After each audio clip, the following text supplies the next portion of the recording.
Hey guys, what's going on? My name is Joe and welcome to a brand new video, and today we're going to be doing another episode in the Patron Loadouts series. And if you don't know what this series is, essentially it's a showcase of various loadouts that my patrons have sent in to me, of ranging in budget loadouts all the way to like god tier full unusual loadouts.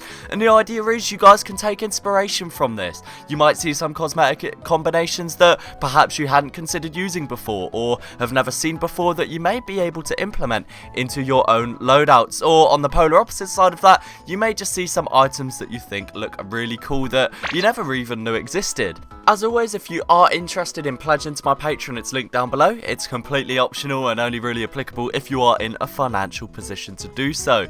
But yeah, without further ado, I mean, we can just get straight into the loadouts. I've got a lot of loadouts here as it's been well over a month since the last episode. So yeah, let's get straight into it.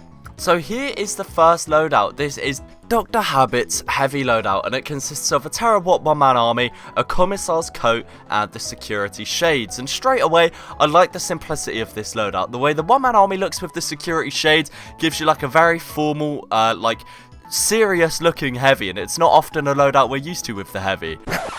Not thinking of anything in particular. I also really like the use of that dark green, I'm pretty sure it's After 8 paint, along with the Alien Tech minigun, as we get the dark browns and the blacks in the one-man army hair with the green headband, which goes perfectly with the minigun, which is an Alien Tech minigun. You know, it's the same colour schemes of the dark and the green contrasting in and out of each other, and this is something that we see multiple times in DRHABITAS loadout. And you guys who've been watching the Patreon loadout series for a while will know that the key to my heart in a TF2 loadout is matching colours with effects and paints, etc. You can be so creative with it, and DRHABITAS loadouts are a prime example of that.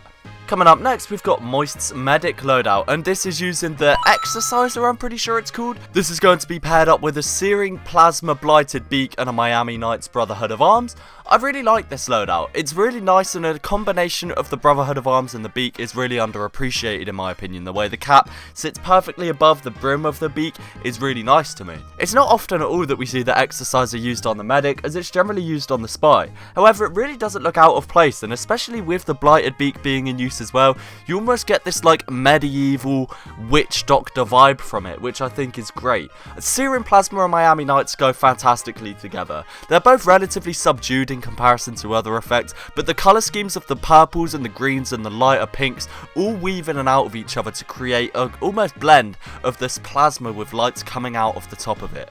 Overall, this is a really good loadout, both a great combination of effects that aren't necessarily commonly used together and cosmetics alike. Coming up next, we have a loadout that was submitted by GRAKALOR'S. It consists of the MK50, the Head of the Dead, and the Mucous Membrane. And the theme GRAKALOR'S said when he submitted this is an astronaut that got attacked by a parasite whilst in space. And I really like this. The use of the thermal thrust and the Nostromo napalmer really add to this theme. The space helmet with the parasite and the skull underneath makes it look as if a parasite has crept its way into a human spacesuit and ate away, just leaving the skull underneath.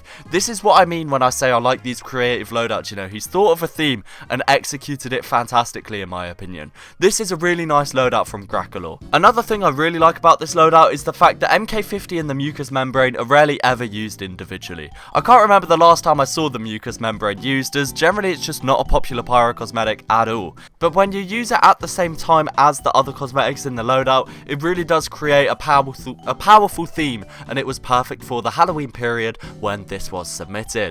Here we've got another loadout from DRHABITAS, and you probably could have guessed that from the paints and the wall paints. As you can see, both the rocket launcher and the shotgun have Ironwood Mark II wall paints, which is a wall paint I don't think I've ever actually seen used. However, this is going to be used with a unusual ground control with the effect of Kilowatt, and a gold painted diplomat and the man in slacks as well.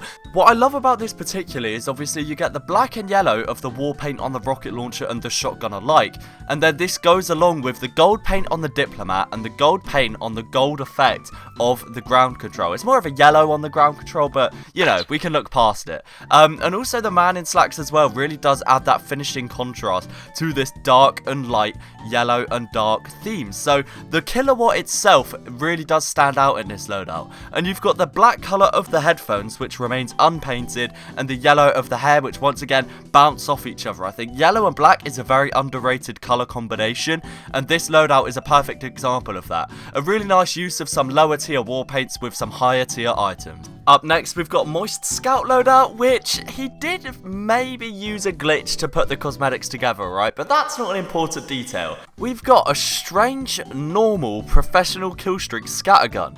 And the normal scatterguns are super expensive, and the fact it's a strange, normal version with a pro killstreak and with these strange parts added is pretty expensive. He's then got a strange collector's Pretty Boys pocket pistol with pro killstreak, and finally a golden pan as well. So the weapon side of things, I'm pretty sure Moist is sorted. And on the cosmetics, he's got a circling heart bonk boy, a TF logo herald helm, and a circling peace sign air dog. I won't go too much into detail about the cosmetics, but the main thing to note is that this loadout, this exact loadout, was in the last episode. However, the scattergun and the pan weren't. So since we last saw this loadout, it has increased by a significant amount of keys. And another loadout that we've previously featured that's been upgraded is this loadout from NOTALIASING'S, consisting of a Collector's Pro Killstreak Crusader's crossbow that's been festivized, Collector's Pro Killstreak Crit Screak that's been festivized, and a Collector's Pro Killstreak Uber Saw that, you guessed it, has been festivized. On the cosmetic side of things, this loadout remains the same, with the Collector's Slick Cut and a Collector's Does Feeling Better Bagger. I probably butchered that name.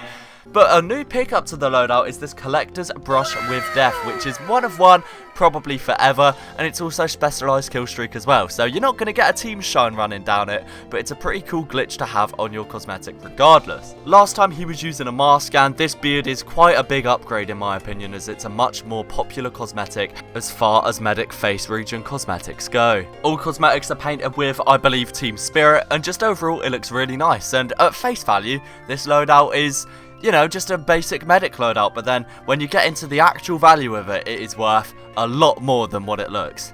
Up next, we've got PILLZMAN Fox's Pyro loadout, and this was a Halloween loadout consisting of the Pyro Lantern, the Cat's Pajamas, and the Go Go Goal Glass Eyes. And I really like how the Go Go Goal Glass Eyes look with the Pyro's Lantern. In fact, I've barely seen anyone actually use the Pyro's Lantern, which is kind of strange to me because a lot of people vocalized how much they enjoyed the concept of the cosmetic when it was in the case.